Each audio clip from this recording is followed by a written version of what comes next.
Hello दोस्तों, अभिनव अध्ययन में आप सभी का स्वागत है। टॉप 10 क्वेश्चन का ये मेरा तीसरा वीडियो है। पहले और दूसरे वीडियो का लिंक मैंने डिस्क्रिप्शन बॉक्स में दे दिया है, जाके वहां से आप उसको देख सकते हैं। आज के इस वीडियो में मैं आपको परसेंटेज में परीक्षा में पास होने और फेल होने से संबंधित जितने भी क्वेश्चन आरआरबी के एग्जामिनेशन में पूछे जा चुके हैं, उन्हीं क्वेश्चंस का मैं प्रैक्टिस कराऊंगा। उसमें से 10 क्वेश्चन मैंने लिए हैं जो आने वाले जितने भी आरआरबी के एग्जामिनेशन होने वाले हैं उन सारे एग्जामिनेशन के लिए इंपॉर्टेंट है। तो आइए अब क्वेश्चन को लगाना शुरू करते हैं। आज का मेरा पहला क्वेश्चन है, कक्षा 10 के छात्रों के लिए एक परीक्षा आयोजित की गई।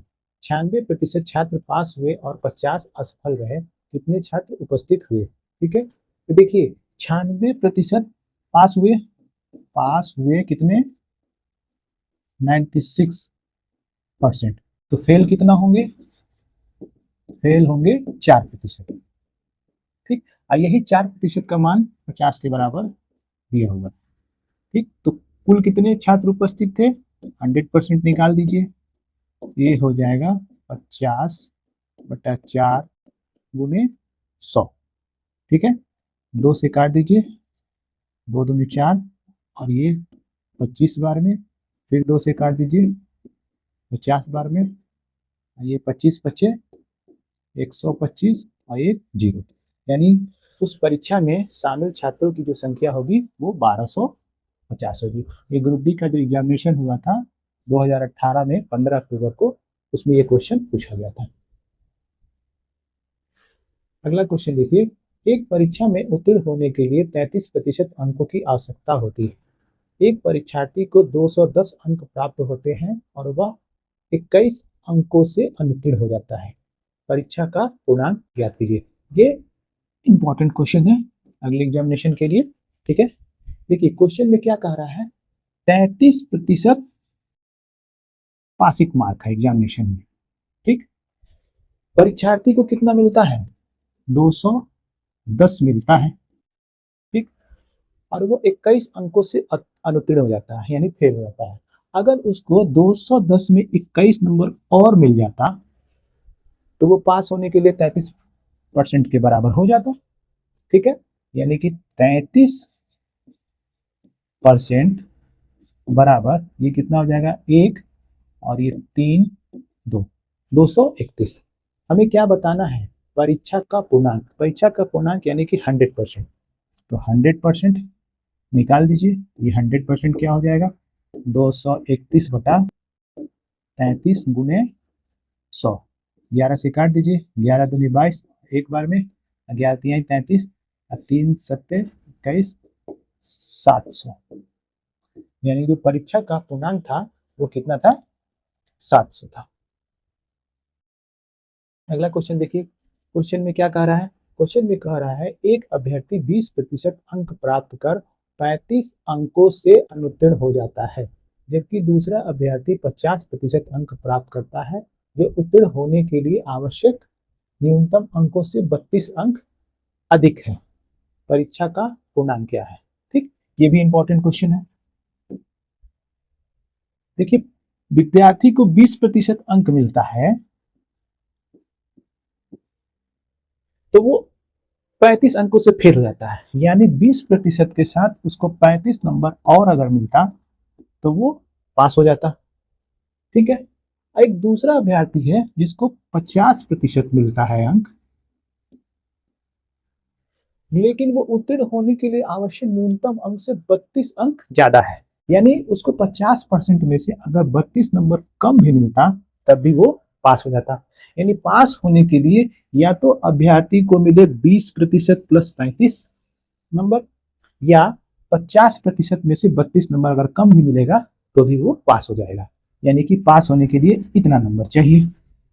ठीक, यानी ये दोनों नंबर जो होंगे बराबर होंगे। अब इसको सॉल्व कर दीजिए। हमको निकालना है परीक्षा का पूर्णांक, यानी 100% हमको निकालना है। अब आइए इसको सॉल्व कीजिए। 20% इधर ले जाएंगे तो ये हो जाएगा 30%, इसको इधर ले आइए तो 67, यानी 30% मार्क्स जो होगा वो 67 के बराबर होगा।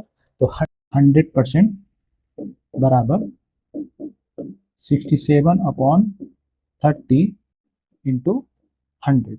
जीरो से जीरो कैंसिल हो गया, ये हो गया 670/3, यानी परीक्षा का पूर्णांक कितना है 670/3। ये ग्रुप डी के एग्जामिनेशन में पूछा गया था 2018 में। ठीक है, अगला क्वेश्चन देखिए, क्वेश्चन में क्या कह रहा है। क्वेश्चन में कह रहा है विमल किसी परीक्षा में 46% अंक प्राप्त करता है, फिर परीक्षा में 10 अंक से अनुत्तीर्ण हो जाता है। मतलब विमल को 46% अंक मिलता है लेकिन वो 10 अंक से फेल हो जाता है। यदि वो 52% अंक प्राप्त करता तो उसे न्यूनतम अंकों से 8 अंक अधिक मिलता। ठीक है, तो परीक्षा में उत्तीर्ण होने के लिए आवश्यक न्यूनतम अंक कितने हैं वो हमें निकालना है। देखिए 46% मिलता तो वो फेल कितने अंकों से होता, 10 अंक से, यानी 46% में अगर 10 अंक और मिलता तब वो पास हो जाता। लेकिन अगर उसको 52% अंक मिले तो वो पास होने से 8 अंक ज्यादा है, यानी इसमें से 8 अंक अगर हम घटा भी देंगे तब भी हम पास हो सकते हैं। ठीक, यानी ये पास होने वाला अंक है, या तो 46% में से 46% में 10 अंक ज्यादा मिल जाए, या 52% में से 8 अंक कम मिलेगा तब भी पास हो जाएंगे। अब इसको सॉल्व कर दीजिए, ये इधर ले जाइए तो कितना हो गया 6%, 6% बराबर ये 18, तो 1% बराबर हो जाएगा 3। तो हमें क्या बताना है, पास होने के लिए आवश्यक न्यूनतम अंक।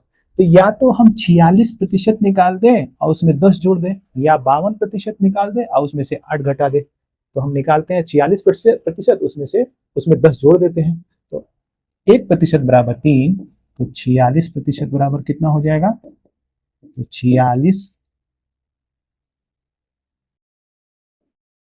46 गुणे 3, ये हो जाएगा 6 त्रिक 18 और ये 3 चौक 12 1 13, 138। 138 नंबर, अगर 10 नंबर और मिल जाएगा तब वो पास हो जाएगा, यानी 10 इसमें ऐड कर दीजिए, यानी 8 4 और 1, यानी कि पास होने के लिए न्यूनतम अंक जो चाहिए वो 148, इसका ऑप्शन नंबर ए हो जाएगा। ठीक है, अगला क्वेश्चन देखिए, क्वेश्चन में क्या कह रहा है। दो छात्रों ने एक प्रवेश परीक्षा में भाग लिया, उनमें से एक ने दूसरे से 15 अंक अधिक प्राप्त किए, और उसके जो अंक है, यानी 15 अंक जो अधिक प्राप्त करने वाला विद्यार्थी है, उसका जो अंक है उनके अंकों के योगफल के 80% के बराबर है। उनमें से प्रत्येक द्वारा प्राप्त अंक ज्ञात कीजिए। देखिए इसको अगर हम लोग मेथड से करेंगे तो ये ज्यादा टाइम लगेगा, इसलिए इसको ऑप्शन से देखते हैं। सबसे पहले दिया है दोनों छात्रों के अंकों का जो अंतर है वो 15 है, यानी कि एक जो है दूसरे से 15 नंबर ज्यादा है। तो देखिए पहले डिफरेंस देखिए, यहाँ पे 15 का है, यहाँ भी 15 है, यहाँ भी 15 है और यहाँ भी 15 है। ठीक है, यानी सारे में 15 है। आप किसी एक ऑप्शन को पहले लीजिए, मान लीजिए हम ए वाले को लेते हैं, ये ए है और ये बी है। मान लीजिए ये 5 है और ये 20 नंबर है। तो कह रहा है कि उनमें से एक जो है दूसरे से 15 अंक अधिक, यानी मान लीजिए बी वाला जो है ए से 15 अंक ज्यादा प्राप्त कर रहा है, तो उसके जो अंक है यानी 20 का जो अंक है उनके अंकों के योगफल के 80% के बराबर है। यानी 20 का जो अंक है, यानी बी का जो अंक है, ये अंकों का योगफल कर दीजिए, तो अंकों का योगफल 5 और 20 25 हो गया, 25 के 80% निकाल दीजिए, ये हो जाएगा 4 बार में और 4 20, देखिए ये 20 आ गया, ये उसके अंक के बराबर है। ठीक है, यानी इसका ऑप्शन क्या हो जाएगा, ऑप्शन ए वाला हो जाएगा। यानी प्रत्येक द्वारा प्राप्त अंक जो होगा, ए को मिलेगा 5 अंक और बी को मिलेगा, यानी पहले स्टूडेंट को मिलेगा 5 अंक और दूसरे विद्यार्थी को मिलेगा 20 अंक। अगला क्वेश्चन देखिए, क्वेश्चन में क्या कर रहा है, एक विद्यार्थी को टर्म 1 में 80 में 80 अंक प्राप्त होता है और टर्म 2 में 75 अंक मिलता है 90 में। ठीक है, यदि दोनों टर्म के लिए दिए गए भारांक यानी वेटेज 40% और 60% है तो उनके अंतिम प्राप्तांकों का प्रतिशत ज्ञात कीजिए। ठीक है, देखिए टर्म वन में मिलता कितना है 80 में 80 यानी कि 100%। ठीक, टर्म 2 में मिलता कितना है 75, 90 में परसेंटेज में निकालेंगे तो 100 से मल्टीप्लाई कीजिए, ये हो जाएगा आपका 0 से 0 कैंसिल हो गया, 3 3 का 9 और ये 25 काट दीजिए, ये हो जाएगा आपका 3 बटे 24 और 1 3 3 का 9 और 0.33 यानी कि टर्म 2 में उसको मिलता कितना है 83.33%। ठीक है, अब कह रहा है यदि दोनों टर्म के लिए दिए गए भारांक यानी वेटेज 40% और 60% है, टर्म 1 के लिए वेटेज जो है वेटेज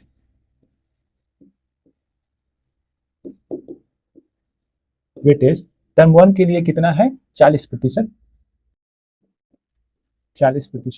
यानी कि 0.40 और टर्म 2 के लिए है 60% यानी कि 0.60। ठीक है, तो अब इसका परसेंटेज हमको निकालना है। ठीक, परसेंटेज निकाल दीजिए, इसका हो जाएगा total percentage, total weightage percentage,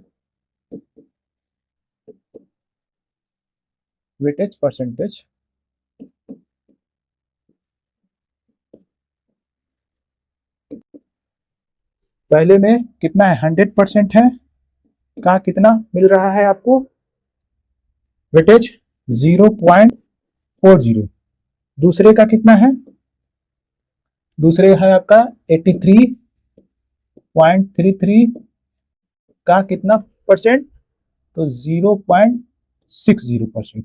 इसको कैलकुलेट कर दीजिए, ये हो जाएगा 40 और इसको मल्टीप्लाई कीजिए, ये हो जाएगा 6 त्रिक 3 6 त्रिक 18, 6 त्रिक 18 1 19, फिर 6 त्रिक 18 1 19 और ये 8 6 48, 8 6 48 1 49,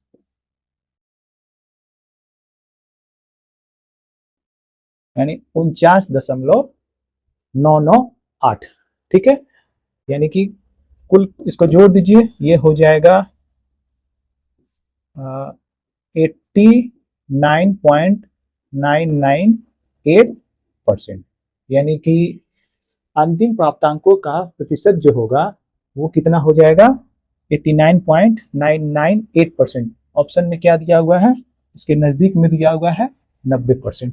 ठीक है, यानी इसका ऑप्शन बी वाला हो जाएगा 90%। अगला क्वेश्चन देखिए, क्वेश्चन में क्या कह रहा है, एक कक्षा में 82% छात्र उत्तीर्ण हुए और उनमें से 2% छात्रों को पुनः परीक्षा की श्रेणी में रखा गया। अनुत्तीर्ण हुए छात्रों की संख्या 592 है, कक्षा में छात्रों की कुल संख्या निकालनी है। देखिए 82% जो हो गए पास हो गए और 2% जो हो गए पुनः परीक्षा देंगे, तो अनुत्तीर्ण देखिए ये जो 82% तो पास है, 82% अगेन एग्जामिनेशन जो देगा ये भी 2% है, तो कुल कितना हो गया 84%, यानी कि अभी ये 84% जो है ये फेल तो नहीं है। ठीक है, तो फेल कितना है, फेल होंगे फेल 16%, 16% फेल है। यही फेल स्टूडेंट की संख्या कितनी है 592 के। ठीक है, तो कक्षा में छात्रों की कुल संख्या यानी कि 100% निकाल दीजिए, ये हो जाएगा 592 बटा 16 गुने 100, 4 से काट दीजिए, 4 चौको 16, ये हो जाएगा 4 एकने 4, आइए 4 चौको 16 और 4 बटे 32, फिर 4 से काट दीजिए, ये हो जाएगा 4 तिहाई 12, 4 सत्ते 28, ये हो जाएगा 3700, 3700, यानी कक्षा में छात्रों की कुल संख्या कितनी हो जाएगी 3700 हो जाएगी। अगला क्वेश्चन देखिए क्या कह रहा है, एक छात्र को संभवतः अधिकतम अंकों में से कुछ अंक प्राप्त हुए थे, प्रतिशत के रूप में यह 75% थे। ठीक है, यदि प्रश्न पत्र में एक अंक का एक और प्रश्न जोड़ दिया गया होता और वह इसका उत्तर सही देता तो उसके प्राप्तांक का प्रतिशत 76% होता है। ठीक है, परीक्षा के प्रारंभिक अधिकतम अंक कितने थे? देखिए, एक क्वेश्चन और जोड़ने पर, वो भी एक अंक का, अगर जोड़ दिया जाता और उसका सही उत्तर देता तो उसको एक अंक अधिक मिलता है। ठीक है, मान लीजिए पहले जो पूर्णांक था, पूर्णांक यक्स था, प्राप्तांक कितना मिलता है? 75%, यानी यक्स का 75%, ये हो जाएगा 0.75 यक्स। एक क्वेश्चन और जोड़ दिया गया तो नया पूर्णांक उसका कितना हो गया? नया पूर्णांक यक्स पहले था, एक क्वेश्चन और जोड़ दिया गया, वो एक नंबर का था, तो अब जो हो गया पूर्णांक यक्स प्लस 1 हो गया। इसमें उसको अब प्राप्तांक कितना मिलेगा? नया प्राप्तांक, नया प्राप्तांक कितना? देखिए, पहले मिल रहा था उसको 0.75 यक्स, उसने उत्तर सही दे दिया, यानी कि उसको एक अंक ज्यादा मिलेगा, यानी कि 0.75 एक्स में एक जुड़ जाएगा। ठीक, ये उसको नया प्राप्तांक मिलेगा। अब इसका जो प्रतिशत होगा वो 76% के बराबर होगा। प्रतिशत निकाल दीजिए, प्राप्तांक कितना है? 0.75 एक्स प्लस 1, पूर्णांक कितना है? X plus 1। प्रतिशत में निकालने के लिए 100 से मल्टीप्लाई करेंगे, यही आपका 76 के बराबर है, 76% के बराबर है। ठीक है, इसको सॉल्व कर दीजिए, ये हो जाएगा आपका 0.75 x plus 1 upon x plus 1 equal to, इधर 76/100, इसको काट दीजिएगा, इसको 0.7 काट दीजिए, इसको काटेंगे तो कितना हो जाएगा? ये 25 बार में, और ये 4 एकने 4, 4 नवा 36, ये हो जाएगा 0.75 एक्स इंटू 25 प्लस 25 बराबर, ये हो जाएगा 19 एक्स प्लस 19। ठीक है, इसको सॉल्व कर दीजिए, इसको जब सॉल्व करेंगे तो ये हो जाएगा 19x में से घटा दिए 0.75 एक्स इंटू 25, और इसको इधर लाइए 25 माइनस 19, अभी मल्टीप्लाई कीजिए, इसको ऐसे लिखिए 19 एक्स, ये इसको 75/100 गुणे 25 एक्स बराबर, इसको घटाइएगा तो कितना हो जाएगा? 6 हो जाएगा, ये 25 चौका 100, ये हो जाएगा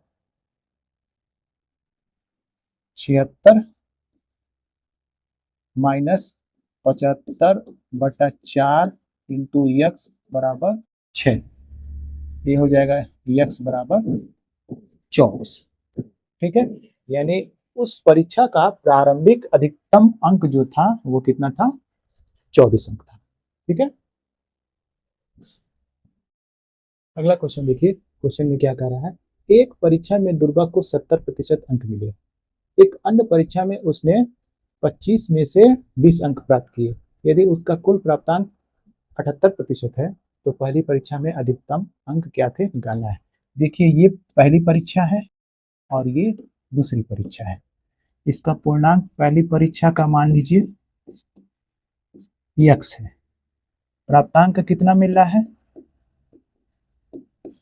यक्स का 70%, यानी कि 0.70 यक्स।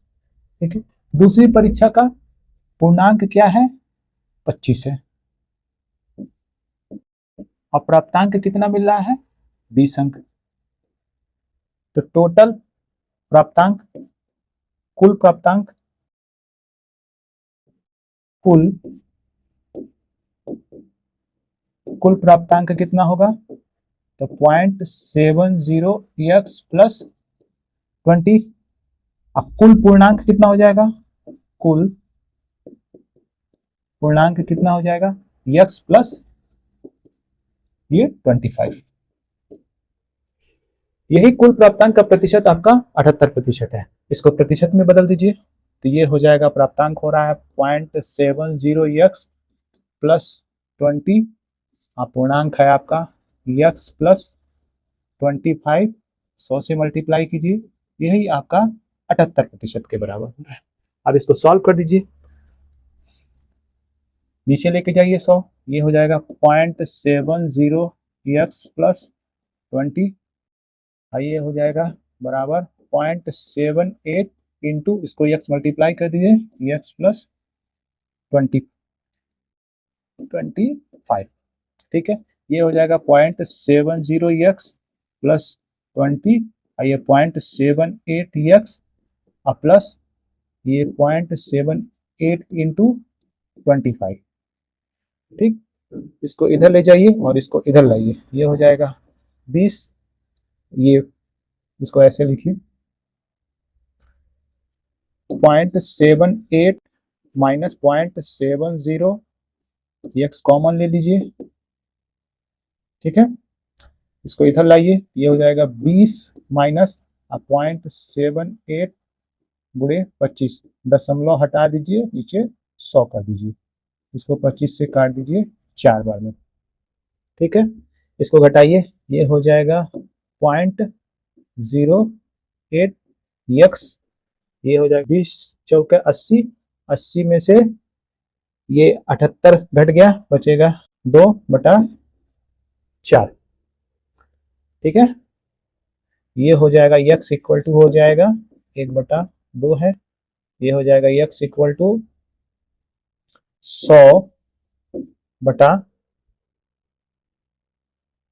ये 8 दूनी 16, 4 से काट दीजिए, 4 चौका 16, ये 25, जब डिवाइड करेंगे तो ये आएगा 4 छक 24, 4 दूनी 8, 4 पंचे 20, यानी जो अधिकतम अंक जो थे वो कितने थे परीक्षा के, तो 6.25, ठीक है।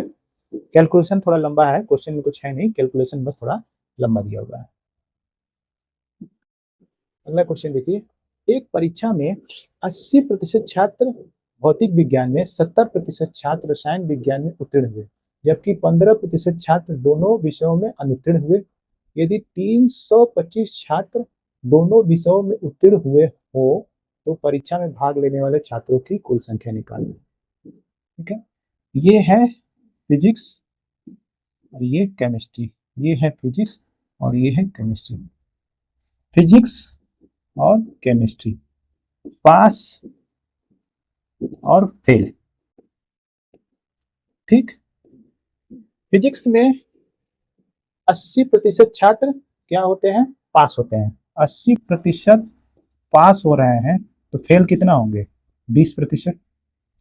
केमिस्ट्री में पास कितना हो रहे हैं, 70%, तो फेल कितना होंगे, 30%, ठीक है। अब कह रहा है 15% छात्र दोनों विषयों में फेल हो रहे हैं, अनुत्तीर्ण हो रहे हैं 15%, तो 15% को बीच में रख दीजिए, जो दोनों फेल हो रहे हैं 15%,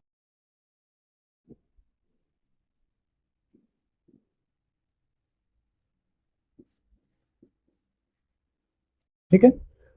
अब फिजिक्स में फेल कितना हो रहा है, 20%, 5 देखिए 15% तो दोनों में फेल हो रहा है, तो केवल फिजिक्स में बचेगा केवल 5%, 5 और 15 मिला के 20% फिजिक्स में फेल हो रहा है, ये फेल के लिए हम लिख रहे हैं, ठीक है। इसी तरह केमिस्ट्री में आपका 30% फेल हो रहा है, पास तो 70% हो रहा है, फेल 30% हो रहा है, इसमें से दोनों में 15% फेल हो रहा है, फिजिक्स केमिस्ट्री दोनों में, तो बचा कितना, 15% जो होगा केवल केमिस्ट्री में फेल हो रहा है, तो टोटल फेल कितना होगा, इसको जोड़ दीजिए, ये हो जाएगा 15, 15, 30 और 5 35, 35% जो होगा ये टोटल फेल है, ठीक। तो पास कितना हो जाएगा, 65%, यही 65% जो दिया हुआ है, 65% 325 छात्र के बराबर भी होगा। 65% स्टूडेंट जो होंगे पास होंगे जो 325 विद्यार्थियों के बराबर है। ठीक, तो हमको भाग लेने में परीक्षा में भाग लेने वाले कुल विद्यार्थियों की संख्या यानी कि 100% हमको निकालना है। 100% निकाल दीजिए, ये हो जाएगा 325 बटा 65 गुणे 100। 13 से काटे 13 पचे 65, ये होगा 13 दूने 26 और फिर 13 पचे 65, 5 से काट दीजिए 5 बार में, ये हो गया 500। ठीक है, यानी उस परीक्षा में भाग लेने वाले छात्रों की कुल संख्या कितनी थी? 500 थी। ठीक है, आज के लिए बस इतना ही।